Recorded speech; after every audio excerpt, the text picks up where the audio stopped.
sets us a little bit different is I really feel for some of these companies that have come into this where they're almost just a pure startup and just trying to do the processing or get started that way. It's really hard for them. We're a little bit different where, we're merging 5 companies together, 3 of which were already established, making money, profitable. We had a number of assets available. So raising capital has been difficult for us at times, but yet we're still in a better spot than so many others because we were able to pull, existing businesses together.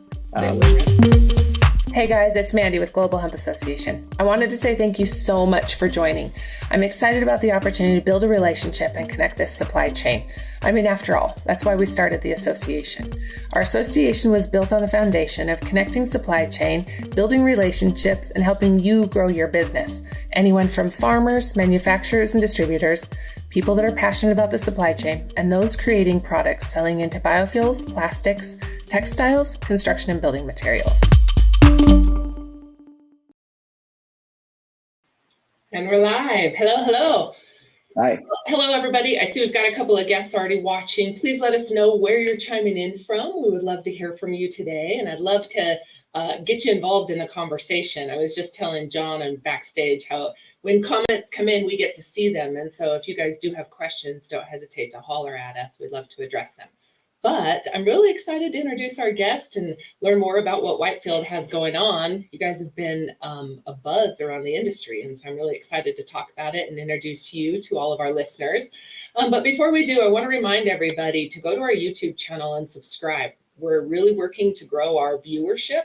We get a lot of viewers that come on and that join, but we want to make sure that you guys get the content that we continue to post. So if there's anything that you see or hear today that you like, please share it. Please share, like John and I were just talking about behind also is the need for education. And really, our goal is to help promote and connect and educate you guys, so that then we're able to go and share and communicate and talk and pass that along. So please subscribe to our YouTube channel, like, share, comment. And without further ado, John, I'd love to introduce you. I'd love for you to let us know a little bit about how'd you get into this industry and who were you before the hemp industry? Thanks, Mandy. Appreciate the opportunity to be on here today, but that's a great question. Probably ours was definitely oops, how do we end up here situation out of the gate. I've been in agriculture and farming and risk management for 20 plus years. So actually, we had recently sold a company that we did a lot of private product development for the crop insurance programs to supplement the federal program. We sold that company, so I got back into the retail side of crop insurance. But about 6 months into that venture, I got called and asked to create a crop insurance program for hemp in Colorado. So we just started down the path doing our due diligence, and next thing you know, Illinois became legal. We said, all right, well, if we're going to insure this, we better really understand the crop from, all the way down to the agronomic side, all the way through the supply chain. So we started to grow in Illinois while we also put together our risk management program. And fast forward 4 years, we're into the cannabinoid processing. We are doing setting up our processing facility for fiber and herd in Sidney, Nebraska. And it's definitely not been the smoothest road by any means, but like everybody in the industry that's been here a while, we've definitely taken some bumps and lumps on the way. But we've got a great team and a great support system, and we've met great people in the industry. So we've fortunately been able to weather some of those storms and on a path to hopefully really help build this industry into something what we all believe can be a large and significant opportunity for many people. I like it. So I think my favorite part about what you just said is your experience in agriculture. So many people see this crop or see this opportunity as a gold rush. And really, I can't tell you how many times I've sat around people that say, I want to invest, I want to get in, but I don't have any agriculture experience, right? And so coming from that experience makes a huge impact for your team, right? So can you talk to me a little bit about who's on your team and how did you guys build this team and come together? Yeah, so it actually just started initially with my partner, John Taylor. We'd been partners in our previous company for 10 years. Different John Taylor than most people know in the industry. So it's kind of funny. The last industry you're in, there was another John Taylor as well. So everybody was like, which one? So we call ours JT. It's easier to decipher us. But yeah, John and John, I don't know how many times we've been in meetings and there's been multiple Johns, and we have one joke. There used to be a group of us, 3 Johns and another guy and our other business partner, Bill. So we were considered 3 Johns and a dollar bill all the time. So. That's pretty good. But yeah, so for us, growing up on a farm, seeing all the ups and downs that can occur from crop to crop, droughts, commodity prices, we saw out of the gate like how important risk management was. But what really drives us and why we kind of focus on the farm first and the farmer first is that I don't think a lot of people really think about it, but absolutely everything we do starts with the farmer. And if it doesn't make sense for a farmer, how do you grow the rest of the industry? And that's where we start, is like, let's figure out a way to make sure that the farmer has opportunity to be educated, has a way to actually make sure that he can make money in a situation and not rely on an insurance or a bad situation to occur. And that's really where it starts for us, is figuring out how do we get there. So that's where JT and I started with the company. We started on the CBD side. We saw that as the low-hanging fruit to get into the industry. Because it was the only market that was established. It was, that was in end of 18, first of 2019 when we did that. Unfortunately, obviously, it was at the same time everything was crashing about 4 months after we got in. So we have had to weather that storm. But we always knew the fiber was the long-term play. So through that, we made some great relationships. We met Jamie Campbell-Petty from Midwest Hemp Council, which I don't know if she's Shout on. out to a rock star. I hope she is. Yep. I know she's not feeling good, so sending her good juju. Yep.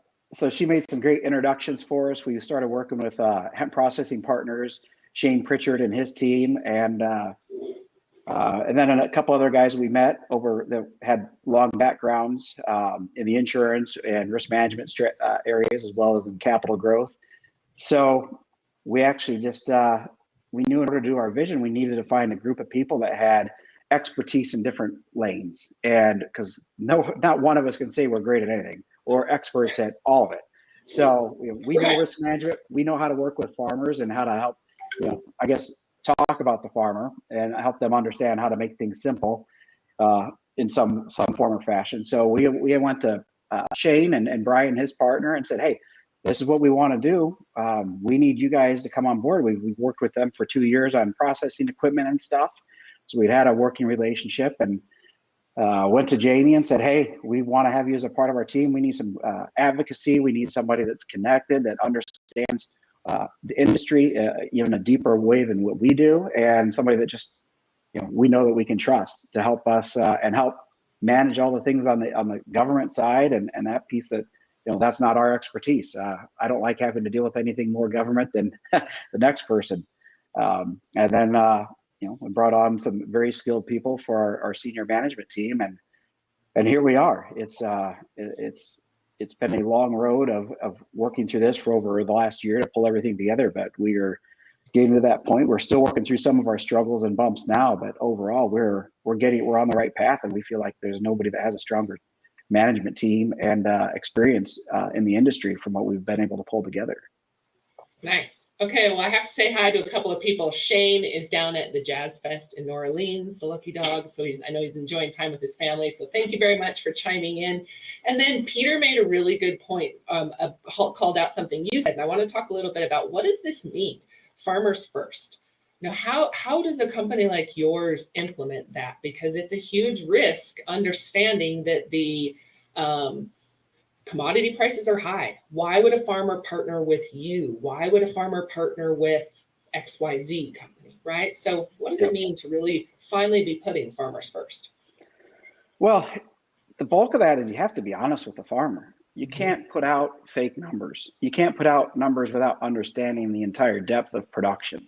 I think one thing that's been a battle for us, is we've seen companies take things out that say, hey, it's X to grow, but then they forget, well, there's irrigation costs, there's land costs, there's labor costs, there's fuel costs. And so what we show a guy on those numbers is usually 2 and 3X to grow a crop than what we see a lot of our competitors do.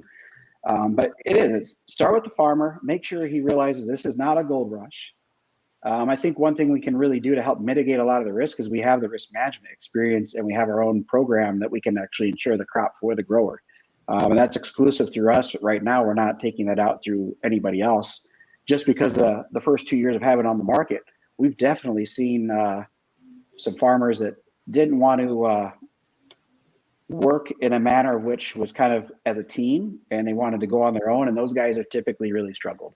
But if we work together as a team and kind of go through the education process and bring the experienced people in, these guys have had a lot of success with this. So it's really about teaching the farmer. It starts with the education. We've got to help them, got to learn about the agronomics, which that's really hard to do because there's not a lot of great studies that really say it's 100% this or that, like you have with corn or soybeans. So that's really where it starts with us, is figuring out how do we make an economic model work for the farmer, and just be upfront and honest. And if it doesn't work, like, give perfect examples. We had a lot of commitments and guys saying, hey, we want to grow with you this year. Then Ukraine war started and commodity prices skyrocketed. But when you're selling corn at $8 and the guy says, hey, I really don't want to follow through on my contract because I have a sure thing over here. Well, I get that. I'm like, fine, do that. Let's keep in touch and let's grow together in the future. You got to be willing sometimes to say no and walk away, because it's the best thing for your partner. And that's how we look at farmers, is they're our partners, because if they don't win, we don't win. Okay, so how do we bridge that gap? How are we going to grow the industry as we're being kind of stopped or stifled by these extreme commodity prices, right? Which, I mean, cotton also is twice as much as it was last year. And so, yeah, I'm curious, what's the strategy, or how do we do that as an industry? Well, right now, I think we're kind of lucky as an industry because it's still supply and demand, and there's really no supply. So it's a little bit easier to battle that higher commodity price because we can offer a higher price. If you understand what the farmer needs, when we come out, we offer really aggressive prices, but we also know on the backside, we have guys that, what they were paying 20 or 30 cents a pound for on a competing product is now they're paying 75 or $1 a pound because they're having to deal with shipping, international type issues. Yeah. And just those prices went up. Everything's up. So it's not difficult for us, in my opinion, from what we're seeing, to come out and say, hey, we need X now. We need to sell this at, whether it's 45 cents or 65 cents, everything else has gone up with it for the most part too. So it all kind of balances out. But long term in the industry, we have to be prepared to be able to treat this as a commodity that farmers can't make a typical farmer can't make $600 an acre every year on corn and soybeans. And they can't expect they're going to do that in hemp long term either, because a typical farmer. You mean that's their profit per acre? Yeah, if you did good grain marketing this year, you should be able to make somewhere between $400 and $600 an acre of profit. But typically, we work with a lot of farmers that if they're making $50 to $150 an acre of profit on their corn production or soybean production, that's a really good year too. And that's more of a normal year. You get these odd years where you have either commodity prices shoot up because of world events or a drought, and certain pockets really win from that, or the whole or the farmer in a whole wins from that. But on the flip side, everything goes together. So we've got to make sure that we're planning long term, that we have to educate, we have to give the farmer the opportunity to make a little bit more money on this front side over the next 3 to 5 years. We bring the crop mainstream to large production ag, but it has to be ready to be able to get farmer to that point that he's just looking at it and say, all right, hey, this year hemp prices are X. I'm able to make $150 an acre where corn's only at $75 an acre of profit. I'm growing hemp this year. It's going to take 5, 10, 15 years to get the farms to that point. But once we do, that's when we know hemp made it as a large scale crop and product globally, in my opinion. Okay, can you talk to me about average input costs and what input costs are looking like for farmers? So I get an understanding of what crop price would be per acre or per ton, working backwards if I'm looking at $400 to $500 dollars per acre, or $50 to $100 per acre in profit. What are average input costs? So again, this year is also really high. Yeah, like I'll give you an example. I just had a quote given to me from a farmer that we work with. He said a year ago he was able to buy Roundup at $9 a gallon, and it was pushing $35 to $45 a gallon today for Roundup. I've not seen that myself, but I've heard of that from a couple of guys. But traditionally, like if you're a Midwest farmer and you have 200 to 225 bushel corn, your inputs are probably somewhere in the mid $725 to $800 an acre range. Right now, you're pushing $1,000 plus everything, and it's going to be worse next year. Farmers contract a lot of their inputs ahead, usually almost 8 months ahead of time, sometimes more. So they've got inputs locked in at a lower price right now for this year. But when we come around to this fall, you're going to be talking about input prices that are, north of $1,000 an acre in a lot of areas. And some of that varies on what their land costs are. But I see land rents skyrocketing in areas that I've never seen it go above $250, and now you're talking $400 and more just to rent ground. So it's just going to be tough. And part on hemp is that we still have a lot of the same inputs, but there's a lot of areas where I think when we look at it pre-harvest, we can probably help a grower in the place to probably be somewhere in that, depending on our land cost, $650 to $800 an acre pre-harvest to get to harvest. And that's kind of what we look at when we look at risk management. What's it take you to get to harvest? Because your harvest costs are so variable based off of how large or small your crop really is. So there's a lot of variable factors that tie into this. That's what I want to learn about. I would love to dive in this sometime more, maybe even just one-on-one, because I'm sure there's a lot of farmers. But yeah, I think that especially as people are trying to figure out, and compete and bridge that gap, understanding those variables. One thing that I also learned in putting our seed trials together is working with farmers to communicate with farmers is very impactful, right? Because this exactly is making sure that, when we're looking at, say, somebody on the processing side or manufacturing or distribution side, understanding those input costs and the variables and the challenges that then input or impact our end products, right? All of this, the supply chain. And so going back to what you said in the beginning, making sure that you understand every piece of the supply chain, from farm. Can you talk to me about what are some of the end markets that you guys are really, anticipating to open up over the next couple of years that you guys you guys will really be prospecting or looking forward to? So yeah, that's the end markets. I think it's kind of I think it's really hard to tell what they're going to be. I think it's an endless opportunity right now. Right now, the easy ones, nothing's easy, but the ones that I see popping out quickly I see a lot of need in the animal bedding space. I see a lot of interest from paper companies. We're seeing a lot of interest in the hempcrete and insulation markets as well. And that's just those are just some of the top easy ones. Natural fibers going into body panels or things like that. That's obviously talked about. I think the plastics market will be interesting to see what happens.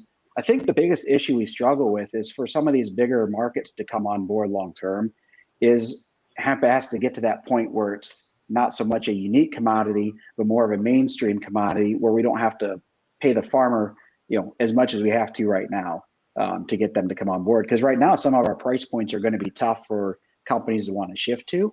Because I think long term, you definitely have a huge market in the construction space. You've got plywood, you've got MDF boards, you've got hempcrete, insulation, and who knows what else, probably things I'm not even thinking of. But we've talked to companies that want to build hemp-based cabinets, hemp-based plywoods. You've already got Hempwood and Hempitecture who are doing some pretty unique and cool things on their side with the hemp wood. And we've actually seen samples from another company on composite style fencing and boards, sort of like what you'd compete with on a Trex. I think there's a lot of unique opportunities in some of those higher end markets out of the gate. I've seen some really cool finish, like the laminate finish made out of hemp, and it doesn't look like hemp. It looks, it's like what we put on cabinets, right? And so, yes, yeah, it's pretty cool. Yep. So those are, I think the auto industry and the RV industry will be huge, but yeah, we're excited about it. It's interesting. We actually hear a lot of international stuff coming across our plates too. There's a lot of smaller countries that are trying to figure out how do they get into hemp and start getting into processing so they can expand and improve their own situation versus being so dependent on importing from everybody. So it's just going to be a large evolving opportunity. Mm-hmm. Yeah, and that's what makes me the most excited. Again, is this evolving opportunity. I actually have an opportunity here coming up to put some speakers together for a presentation in Utah. When we very first started talking about the event, it was a lot around the CBD and high THC, low THC markets, recreational medical. And I said, well, what about all of these other topics? And I sent in basically like a laundry list of things that I think hemp touches on. And so we've been able to put some really robust panels together, and I'm excited about the education side. And again, it was like that laundry list of things that hemp really plays an impact.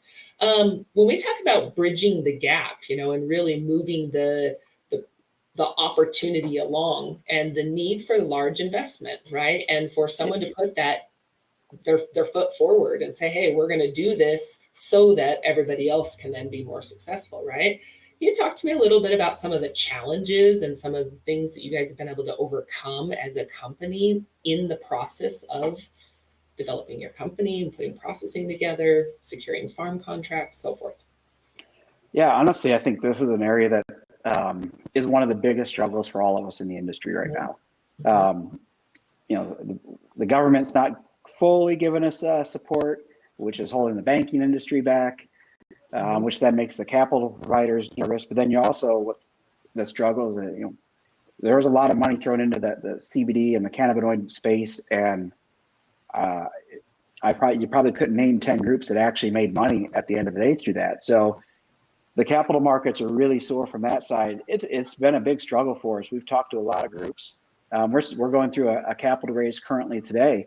That the biggest thing they want to know is, we're obviously, as an industry, we're in the chicken and the egg. We see what the demand is. There's so much coming at us all the time, but until we actually have enough to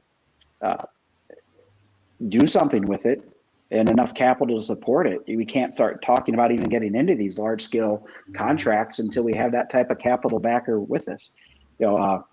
I think that's the big thing, that we just need to continue to get these small wins in the short term, whether it's small contracts. It's a big thing just getting the farmers to want to come on board right now. We've had a lot of success with that, with guys wanting to work with us. Whether it was right timing or not for this year with commodity prices is a different story, but the interest from the farm side is huge to want to get into growing right now with a good opportunity.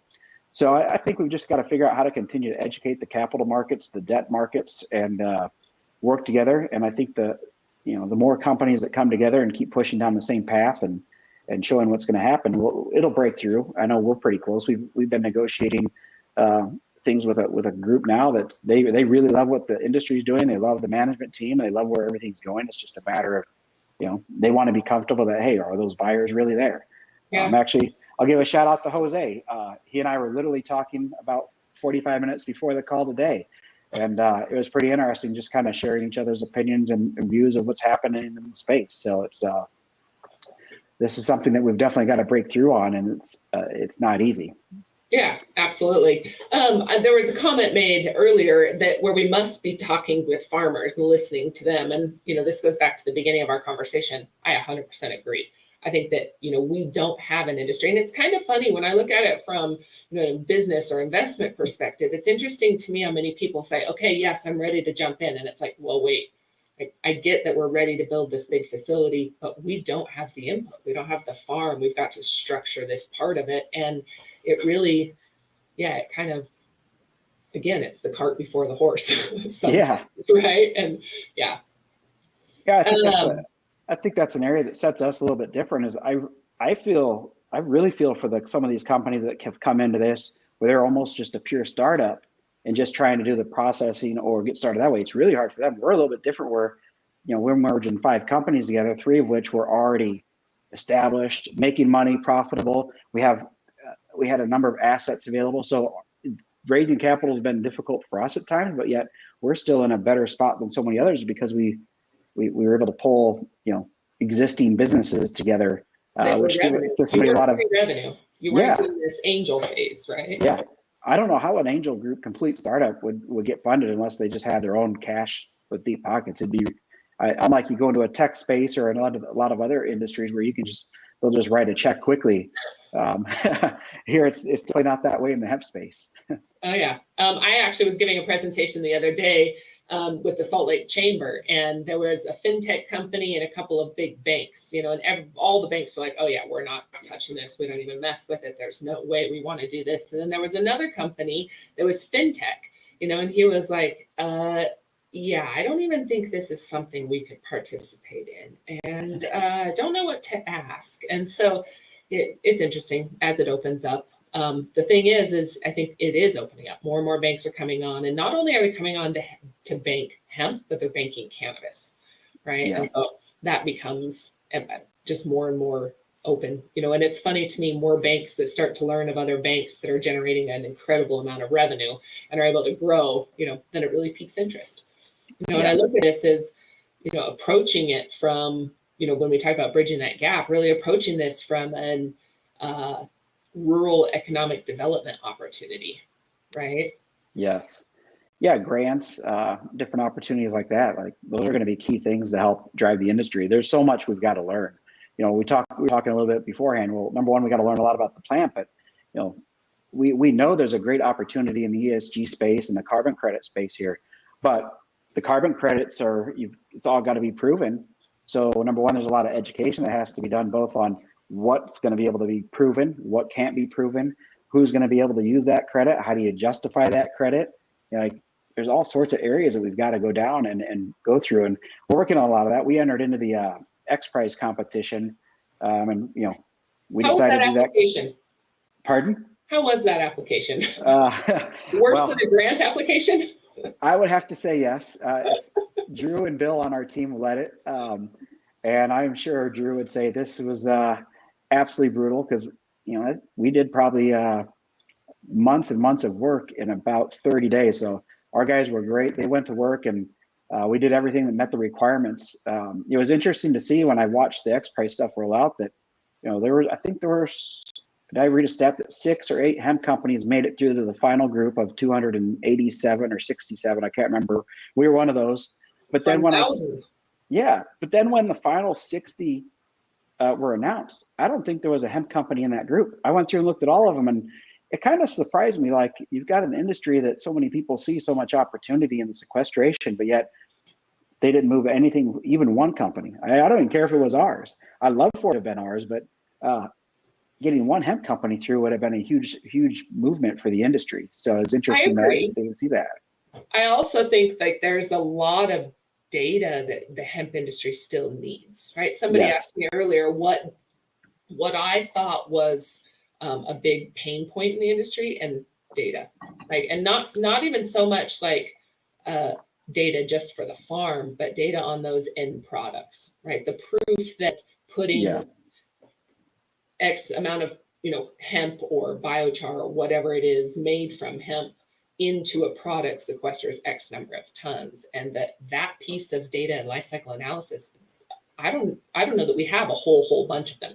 There are some, I'm not saying there's not, but again, where and how do you access it, right? And back to kind of it's so inconsistent right now. If you go out and look at the different research papers, you'll find one that says it only does 2 tons an acre. You'll find others that say it does 25 tons an acre. It's like, we need to get to a universal spot and some true data. I agree 100%.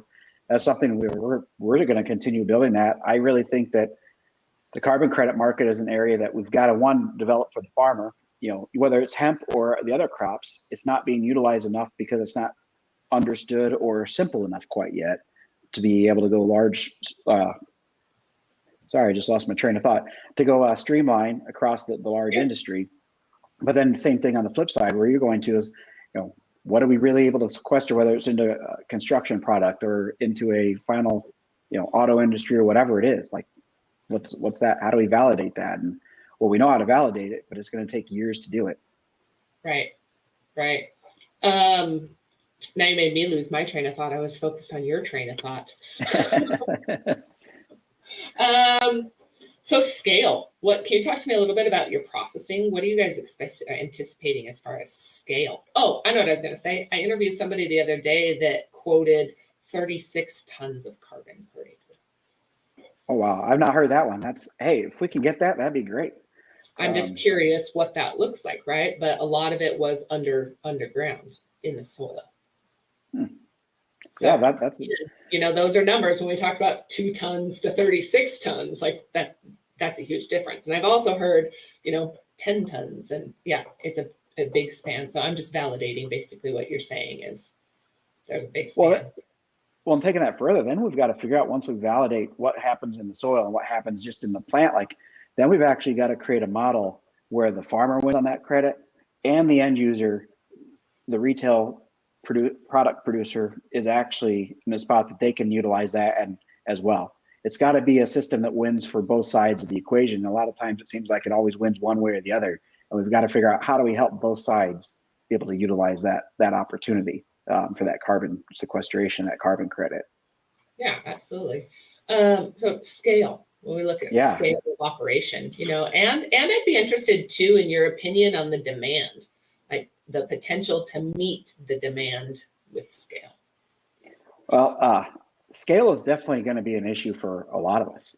I think I feel like we're in a little bit better position because we have our main system on one line can do pretty significant throughput. We can handle somewhere between 10 and 14,000 pounds an hour on one line, which that scales out to be somewhere between 12 and 18,000 acres a year, depending on how many shifts and what the yield is per acre that we're processing on. So, but after that, you've got to add multiple lines. And if you really want to get this into a large scale situation, you're talking about, like, give you an example. We were looking at a contract the other day. We're kind of playing around with, all right, what's it take in the plywood space? But if you wanted to produce enough plywood just to say, hey, I'm going to stick, 3 pallets of plywood in half of the Menards in the country, 3 pallets a month, you're talking about needing, 60 to 100,000 plus acres of hemp just to meet that one type of opportunity. Then you talk about, we looked at an insulation one. They want, I think they want 250 tons a day of bass fiber. Our one line can barely produce 125 tons a month. So we obviously have a huge disconnect on what we can supply, because the demand is definitely higher than what the supply is for sure. So that comes back, that also drives back to the capital side, that we've got to have some significant capital providers available, because if we get the product in, but we're going to have to scale as an industry. Like, I look at this industry growing similar to how ethanol grew. Ethanol came out, it was 1 plant, then 2, and next thing you know, we had I think we had north of 300 plants operating at one point, and I'm guessing it's now probably under 200 in the country. But I view hemp's probably going to grow in that similar manner, that we're going to have a lot of facilities across the country. So there should be lots of Whitefields. There should be lots of XYZ other companies. Like, this has got to be something that we all are working together and pulling in the same direction to some extent. And understanding still, right? Like you said, they've got to stay close to that farm. They've got to be at a certain, distance from farm to make it competitive for the farm, for the first piece. Right. Yeah. I'm also interested in feedback first before I go any further, because I've been meaning to give a huge thanks to our sponsors. On our seed trials, we got an awesome group of sponsors to come through. And so I want to real quick give shout out to Prairie Ag, Almaco, of course, my phone rings, IND Hemp, AgriLead, South Bend, Formation Ag, Let's Talk Hemp, and Westtown Bank. When we're talking about banks, I've got to give a big shout out to them, because they've been incredible for us. And incredible for so many of our members. And so shout out to them, since we were going back to banks. But now I don't remember what were we talking about before I give shout outs? See, John, it's wearing off on me here. I know. I got the attention span of a gnat sometimes. So yes. We're talking about scaling. Yeah, scaling. Oh, so how far, right? And co-op model. I wanted to kind of know, when we look at scale and locations, when we look at big, large scale, processing like yours compared to some of these smaller ones that are going in, and then even larger scale that may potentially come into the industry, right? Or that are going to start coming into the industry.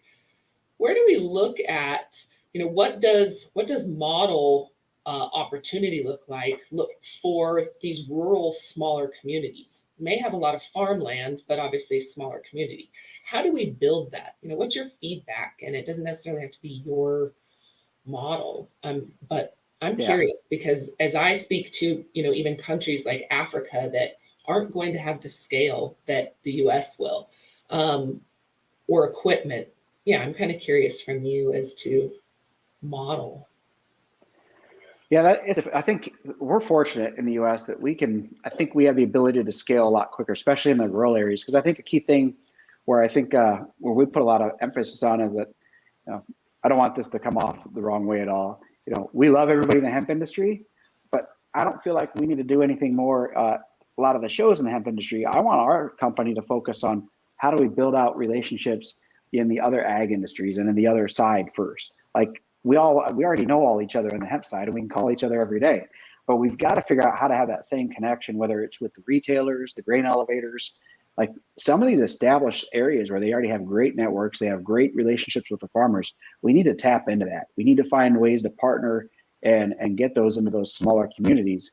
I think I'm happy to share what our model is on how we're planning to do it. We right now want to have every farmer inside of 600 miles of radius. Then we envision that getting down to 300 miles. And eventually, I think you've got to have farmers inside 100 to 150 miles of the high side. Shipping costs probably aren't going to get much cheaper in the future. They got to come down a little, but it's crazy. We've got logistics is a big issue for all of us. And I think we've got to be strategic about where we place facilities, not just for the current network, but who is buying the material. If you're shipping a ton of material into Michigan for whatever reason, why would I want to just keep doing that from Illinois or from Nebraska?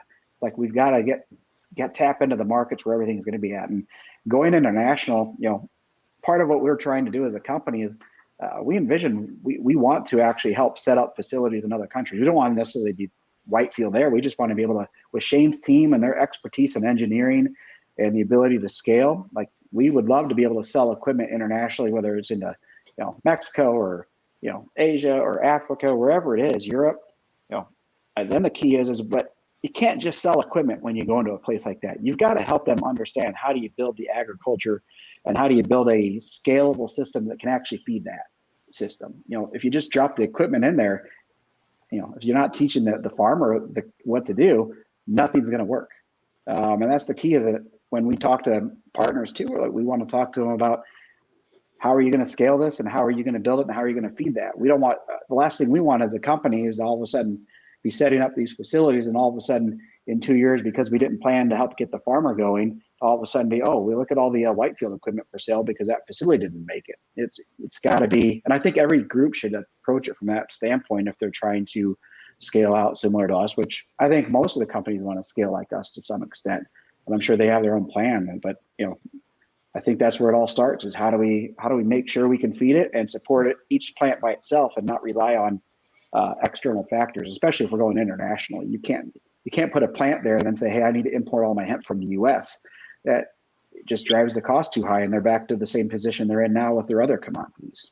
Right. It's interesting how much demand there is for US fiber, though. Yes. You know what I mean? I mean, it's just, yeah, that's been kind of something that I was really disconnected from. And you and I kind of talked about this in the beginning of the interview, of like understanding where my clothes came from, understanding who, if I had to kill my own meat, I would probably starve, because the process of which it takes, right, that I've been disconnected from, because the convenience of going to the store and buying something. And hemp has really exposed that part for me. And yeah, again. Yeah, and I think for the industry, getting started right now is perfect, because everything is so expensive to import. Yeah. And nobody can get it. I was talking to a group last week in Indiana. They do just trying to get sheets of plastic. They are limited on what they can get, because he worded it as magic dust. So I'll call it the magic dust that goes into that sheet. It's on short supply. So it's like the more they can, and that company is a US based company trying to get the other stuff in. It's like, we've got to figure out solutions to support everything domestically as much as we can. It's our opportunity. Yeah. Right? This is our opportunity. We were talking earlier about government support, right? I'm really hoping, we just kind of talked about how the X Prize, we had hemp companies making it through to the first round. I'm really hoping we're seeing hemp companies get grant money through this Climate Smart Commodity Grant, yes. and grant money open up for this infrastructure build, right? So that we can so that we can get support to organizations like yours or other large processing facilities and secure inputs for farmers, right? So that we give our farmers an opportunity to say, hey, if it's not insurance or if it's not subsidies, right? A way for them to know that if they're going to grow this crop through the R&D phase in the first few years, they at least have a secured input or a secured revenue off of it. And yeah, it's very challenging when it's on the shoulders of private money and we don't get any public partnership. And so I'm really excited to start to see, I'm really hoping that we see hemp organizations get some of that money. Yeah, I think we will too. I know, like, for the work that you do, the work that Jamie does, like, it sounds like everything's moving in the right direction. We've got good things happening with the next farm bill to hopefully make it easier for the fiber and the grain side of it. So we're not treated and lumped together like you would on a cannabinoid basis or a marijuana basis. So I think there's definitely a lot of traction in the right way. We've talked to a few people in the Congress and Senate that are supportive of it. And then I was actually, we're actually participating on a grant with U.S. Freedom Farms, and they've got a lot of support. U.S. Freedom Farms is a pretty unique company too. These guys, they do a lot for veterans. They try to help get veterans involved in farming and try to help create new jobs for veterans. So we were really bought into that right out of the gate. One of my co-founder was a veteran in the Navy, from the Navy. So it's anything we can do to support that side of it and to do some fun, unique things like that to help just, overall good for the world. We've got to figure out how to do that as well. I think that's what's really exciting too, right? Is again, this goes back to, we're not just the product we're talking about, or by securing farming and processing, the opportunities we open up on that back end they're just countless. That's what I'm most excited about, is to get finished product or processed product, raw materials into the hands of these kids, because I think they're gonna rock our worlds with it. Yeah. Well, then the universities will start building out programs around it. Everything's a butterfly effect. Once we get it rolling, it'll be really, really fun to watch everything finally roll downhill versus what we're all doing is pushing that boulder up the hill right now to get there. It's exciting. I mean, and people say all the time, hey, how's the hemp industry going? I've worked hard and very little profit so far, but I'll tell you the reward that's coming and that we get to be a part of. I've learned to really enjoy this journey. Not even learned, I have enjoyed the journey because of companies like yours and the innovation that's coming to the table and the people that are doing it for the good of the people and the country and the planet, not just money. Yeah. And the thing is money is right alongside of it, right? That's where we get to be sustainable and profitable in the same opportunity. And so it's pretty exciting. What else do you get a chance to build an entire industry from the ground up? Obviously, tech went through that in the in the 90s and early 2000s, and it's still doing it. But like, we're doing something it can change everything. It's so like, I hate to reference anything as a gold rush, but it's kind of what it looks like. Is that you have all this opportunity. There's nothing sitting there. It just takes a lot of work. And I think what's really good about the hemp industry is it definitely had to take some lumps over the last few years to make sure that we get more of a business-minded and corporate structure to help build out that infrastructure versus so much of what everybody deemed as the wild, wild west for a while, which, that's never sustainable. So I'm excited about it. We've met so many great companies and people that are helping drive this, that the amount of opportunity in front of every company, like, there could be 15 other groups trying to do what we're doing, and there's plenty of room for absolutely every one of us. And we are all going to take a different approach. And I like, kind of back to what we talked about on scalability. Like, we have one way of processing it, other guys have another way, and there'll be all sorts of new tech that comes out over the next 5 and 10 years that probably will really help us scale even quicker to be able to meet that large industrial need that we really need to get to for the industry. Awesome. I want to real quick give a shout out also to our corporate members. I know a few of you have been logged in and listening, so I want to make sure that you know how much I appreciate you guys for everything that you do. Shout out to Element 6 Dynamics, Hemp Blockchain, and Environmental Living Industries. You guys are also killing it and doing great things in the industry. John, what do you anticipate industry looking like 5 and 10 years from now? Where do you see the numbers of acre? We really scale. I anticipate major scale over the next few years. What do you expect where do you anticipate? I think it'll go on a fairly rapid growth pattern. As a company, we anticipate in 5 years to be hopefully contracting somewhere between 700,000 and 1,000,000 acres ourselves, just for our own facilities. I think the true thing is probably in about 10 years, hopefully we're sitting in that 7 to 10 million acres in the country. That's just the country. I think as we go, the rest of the world will follow to some extent. We'll see quite a bit of change on the global scale too. I think that's where it's got to go. I think long term, I think it could end up being, my goal is for hemp to become one of the 4 main crops that's in Midwest ag rotation.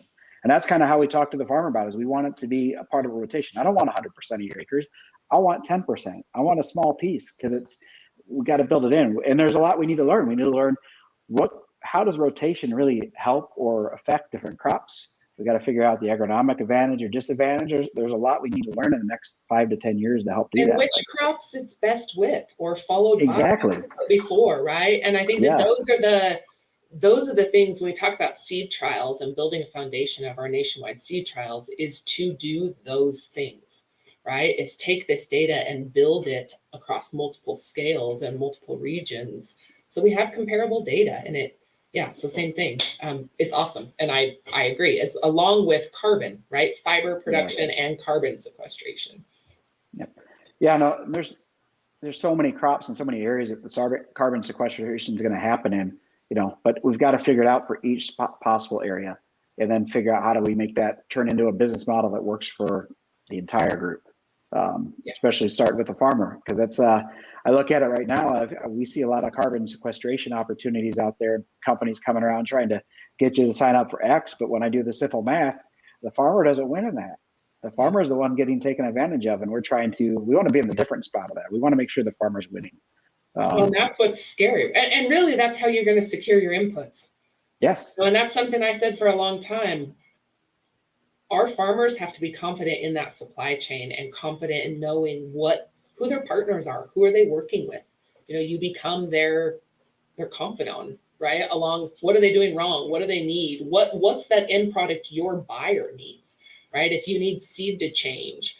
I really anticipate also, just like with corn and soybean, we're going to see certain genetics are really going to be developed or grown in certain regions or areas for certain end products, say a biocomposite compared to a paper or a textile grade fiber, like clothing or high end. I don't know how to separate. When I say textile, I know that's a big, broad spectrum, but I'm interested, like, how do you classify if I'm talking about like a clothing grade textile compared to a non-woven mat, like horse fiber textile?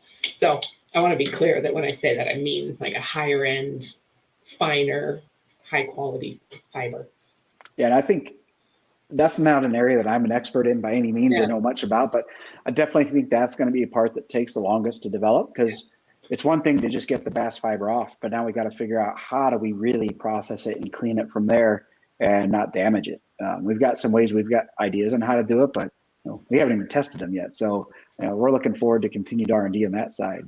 And genetics, right? Which I'm also curious too, and excited to see as the industry develops, what regions, like genetics will change based on region, processing will change based on end products, which match up to manufacturing, like you said, to pair those up. And then, those end goods it's exciting because you look at all the IP. I mean, this should excite everybody that's not a farmer, that the IP that's going to start coming out of this industry and the innovation is mind-boggling. Say 20,000 or however many thousand products they say will be made from this or byproduct. Yeah. Right now, let's just figure out 5 to 10. Yeah, that's what I said. We've got a handful of them. There was something I heard interesting the other day that I think is unique, that we won't have the same battle, but I don't remember who I was talking to, but they were talking about when soybeans first came out in agriculture. But it was his grandfather lived down by Decatur, Illinois, and the Staleys came out and they were trying to really push and get everybody to grow soybeans when it first came out. And people were like, why would I want soybeans? What do you need it for?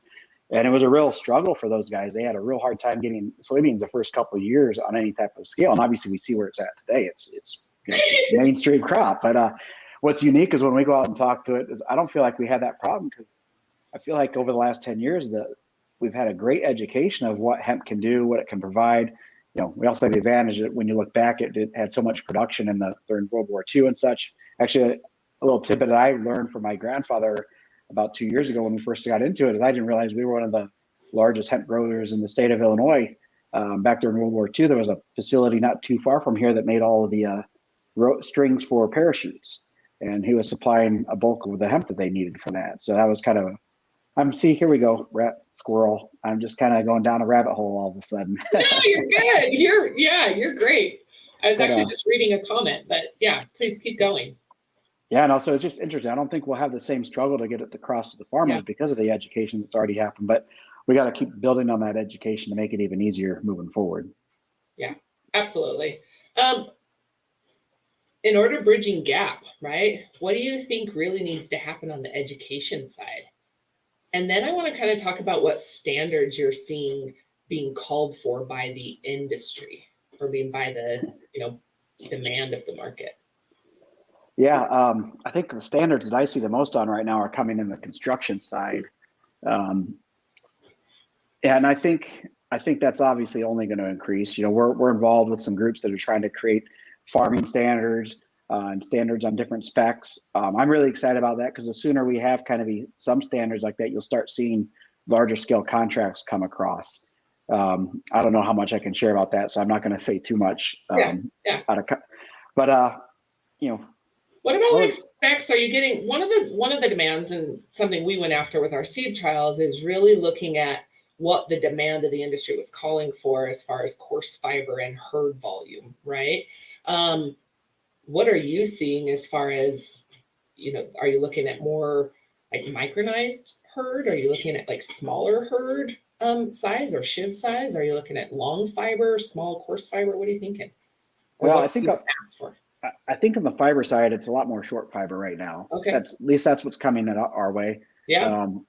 But that's also what we're talking about because we don't know we know we have long fiber available. We're able to get and produce 10 and 14-inch long fibers, but not to the ability and having it to the cleanliness it needs to be to go into some of those premium markets like we were talking about. Right. And on the herd space, it's kind of all across the board. I think the micronized side will be huge. There's a lot of opportunity. I love the absorbent side that we can possibly look at, and the reclamation side we can look at with hemp and herd. The animal bedding market's huge right now, and now you've got small, large animal bedding, so you got different size needs from there.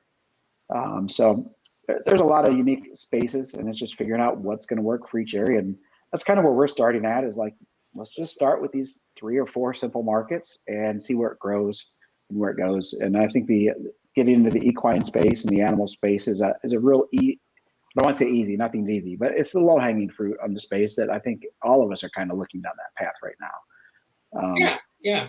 It's interesting too, because I was also talking like those byproducts that come off, right? And if herd is driving the market, and really herd is probably a lower, less profitable, I don't know how to say this, right? But if your main byproduct is herd and you've got fiber, but right now there's not a market. Once that market develops, that changes the game for costs and margins on both herd and fiber, from my understanding. And so it'll be exciting to see as the innovation comes on the secondary processing or end applications for those different fiber applications, or those, because like you said, the market is so big for animal bedding and hempcrete and shivs and herd right now.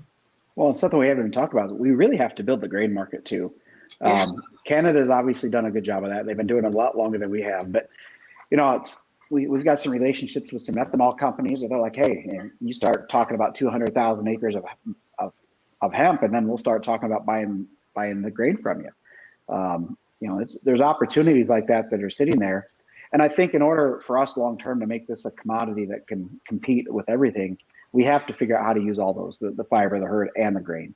That's the only way we can get this thing to a price point that as processors, we can sell enough of it to make sure there's a margin that we can live with and still be profitable, and that the farmer can still survive and have a fair and reasonable income on that side too. So it's just, we've talked a lot about that piece, and I don't know, I have not dug into the grain a lot, but I've heard a lot of interesting ideas that we can go down the grain, and it's just going to take a couple of years of a lot of R&D. And that goes back to the grants. We need the grants so we can actually get in and really dig into some of these unique R&D opportunities to try to replace and other commodities or other products.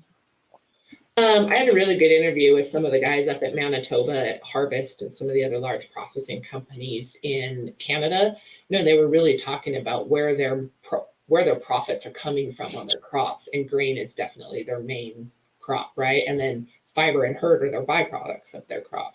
And so I'm excited to see, just like you said, that grain market's got to open up. And I'm shout out to Hemp Feed Coalition and some of the work that Jamie and Morgan and everybody is doing there as well, because that's a whole new avenue that then provides for a market, not just human consumption. Well, the grain infrastructure should be a little bit easier to build. We just need to start partnering with the elevators and the retailers are in the space, because we know a lot of them across the Midwest want to get into anything that's new and that they think is really going to stick. And I know a lot of them do believe in hemp. So we just need to start finding those right partners to build that out in a small path. Yeah. Do you think that, I was going to ask you about grain elevators. Now I forgot what I was going to say. Something about scale of do you think that there'll be certain states or regions that are really focused on grain production compared to fiber production?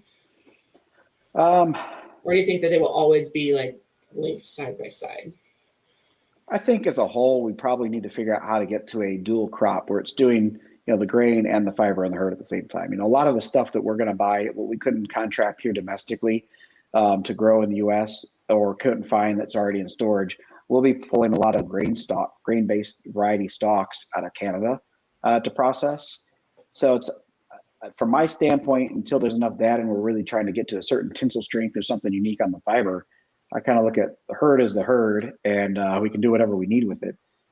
So I think it'll be interesting to see how that develops. There's not a good, I'm just shooting from the hip and guessing right now, but yeah. Well, and I'm curious too, just because, there's that zone in the US that's great for hemp. And then there's that zone that's, historically known for no hemp. And so I'm kind of curious if in those zones, it would be better grain production because of the number of hours of light in the day. And so that's why I was asking is more of that. I would agree. You're probably right on that. I also think in 5 years, I think we'll have a lot of breakthroughs on genetics. We're so far behind what corn and soybeans can do. So it's, but we have so much more technology at our fingertips. We should be able to progress the seed in the hemp space a lot faster than the other crops we're able to go. Heck, you see the breakthroughs on corn and soybeans in the last 10 years of it's just been consistent increased yields. Who would have thought 20 years ago, you'd be talking about 80 and 100 bushel soybeans in spots and 300 bushel corn on certain fields. It's amazing. Yeah, I didn't see. And again, this is something that in corn or in agriculture that I just don't know what used to be and what was average like I probably should. And so I'm loving learning more. I could continue this conversation for a long time, but I'd love to continue to stay in touch and however we can support you. How do people that are listening get in touch with you, John, or your team? Yeah, so we're on LinkedIn. I think we have Instagram. I'm terrible on this stuff. I'm not a social media guy myself. So, but that's our okay. website. Let me see if I can find it and I'll share it for us. Our website's whitefieldglobal.com. So there's an easy contact us on multiple spots on our site there, and LinkedIn is monitored real heavily by Jamie and the rest. A couple of us watch it. Those are the easiest ways to reach out to us. So then through the network, I think we all know each other. So yes, stay in touch. Can you hear me? Okay. Yeah. My computer just went totally black and it's not logging in. So I hope everybody can see me or hear me all right. Yeah, you're still there. You're frozen, but I can hear you. I don't know what's happening. How bizarre. Well, okay, we're back. Oh, I see myself. I was closed. Closed died. Funny, but yes, I saw myself. Okay, I found I went to go copy your URL for your website. I'm going to share it for everybody else. Are there any companies you want to give a shout out to? I know we talked a lot about what Jamie and Morgan and they're doing, even with the hemp exemption, which I did share the link for also. I encourage you guys to go out and support that. But yeah, do you have any shout outs for anybody that's doing things right in the industry? Oh, well, I love what Pan Exchange is trying to do on the carbon side. I love working with New West. They've been great as on genetic side. I think International Hemp has some great things going on. I don't know the guys at IND, but I got to give them a lot of credit because I love seeing the pictures on LinkedIn of material going out. So the more material that we have going out the front door, no matter who it is, it's a win. So I give a shout out to everybody that's trying out here working and every single day trying to do it right. And I know we all have our own different plans, but at the end of the day, we're all going in the same direction. So it's great to see. Absolutely. Absolutely. Well, if there is anything that we can do, either John or I, to support you guys in business, please don't hesitate to reach out. I did share Jamie's contact info. I saw that she's on. I'm assuming that that's her. I'm hoping maybe it's somebody else's from your team, but hello, Jamie, if it is you, it's good to see you. And Alex, it's good to see you on also. But yeah, if you guys need anything, don't hesitate to holler at me. We have other events. I was just going to look at my schedule for next week. I'm scared to touch my computer now that I froze funny for a second. But next week I've got Nathan Murphy and with Global, oh man, he's going to shoot me. Global Smart Commodities Group. I couldn't remember for a second. I froze. So he'll be on Tuesday, and then Cole Gibbs on Wednesday. And then we've got an education series with another farmer also in New York, up in your area, on Thursday afternoon, where you can register on our website, globalhempassociation.org. So without that being said, I see also right here, we've got our Facebook user. Maybe it's Jamie with the company or LinkedIn contact info. And so you guys, please don't hesitate to reach out. These guys are fabulous. I'm a huge fan of your team and what you guys have going on. I know there's lots of collaboration happening in the industry, and I really give kudos to the people you guys have on your team for that. So thank you so much for all you're doing, John. And everybody else, if there's any questions, don't hesitate to yell at us, and we'll be out. Thank you very much. Thank you, Mandy. Absolutely. Thanks later. Thank you, John. Talk later.